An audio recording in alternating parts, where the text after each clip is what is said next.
Allô, ici Liliane. Nous poursuivons la lecture de l'histoire de Jennifer qui étudie la Bible avec les témoins de Jéhovah. Aujourd'hui, page 78, Jennifer décide de se faire baptiser. Alors, baptême, le thème. Un témoin de Jéhovah est quelqu'un qui parle et qui colporte sa foi. Alors, le porte-en-porte fait partie de la mission des témoins de Jéhovah. Lorsqu'à notre étude de la Bible, les sœurs qui étudient nous abordent cette question d'aller prêcher, je m'exclame que jamais je n'irai frapper aux portes d'étrangers. Et si je rencontrais des camarades, je serais tellement gênée. Ils me croiraient folle et se moqueraient de moi le lundi matin à l'école. Cependant, prêcher la bonne nouvelle du royaume avant que la fin du monde arrive fait partie du mandat des témoins de Jéhovah.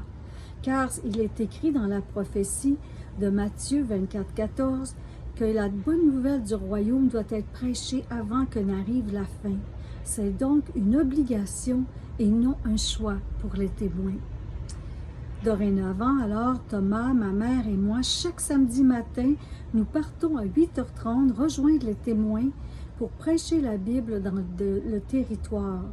J'ai préparé une petite introduction à dire aux gens intéressés d'écouter notre message qui ne nous fermeront pas la porte au nez.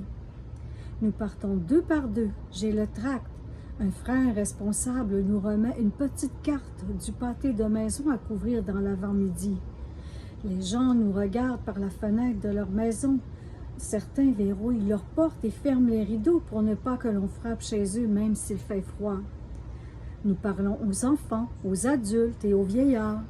Et quand nous sommes arrivés sur le pas des maisons que je dois sonner, alors j'espère dans le fond que personne ne répondra pour que je n'ai pas à parler. Je frissonne. Cet exercice d'aborder les étrangers afin de les sauver est un exercice extrême contre mon égoïsme, alors que plusieurs nous perçoivent comme des fanatiques, mais il faut les sauver. Quelquefois, nous attendons dans l'auto pour nous réchauffer pendant que les autres témoins parlent à des personnes dans la maison plus longtemps. Mes doigts craquent, je suis gelée. L'avant-midi est longue. J'ai hâte que ces 3 heures monotones soient terminées pour retourner chez nous me réchauffer. Les personnes, quand ils nous voient, ont toutes sortes de réactions. Je dirais que la plupart sont courtoises et répondent poliment non, qu'ils ne sont pas intéressés lorsqu'on veut leur lire un passage de notre Bible. D'autres peureux se cachent et attendent que l'on reparte de leur perron pour sortir. Mais pire, il y a les perfides qui envoient leurs chiens malins sur nos talons pour qu'ils nous attaquent tellement ils ont les témoins en aversion. Mais avec le temps, j'apprends. Je développe l'habilité de m'exprimer en public, de refuter des objections par d'excellents commentaires et versets bibliques. J'ai réussi même à convaincre des gens à suivre des cours de la Bible. À 15 ans, après 2 ans d'études avec les témoins, je prends la décision de me faire baptiser, c'est-à-dire devenir officiellement un témoin de Jéhovah. Le baptême dans l'eau, lorsqu'on nous émerge complètement, symbolise le fait que l'on meurt quant à notre ancienne vie pour renaître blanc comme neige pour faire la volonté de Dieu sur la terre. Même si je désire servir de tout mon cœur, l'école demeure toujours le même défi pour moi, une fille accoutumée à vivre invisible, à l'écart. Mais en plus, maintenant, je fais partie d'un autre univers, car armée d'une Bible, je suis encore plus différente des autres filles de mon âge. Les parents d'une de mes amies que j'aime bien et que je vais rejoindre chez elle pour marcher jusqu'à la polyvalente me défendent de parler de religion avec elle.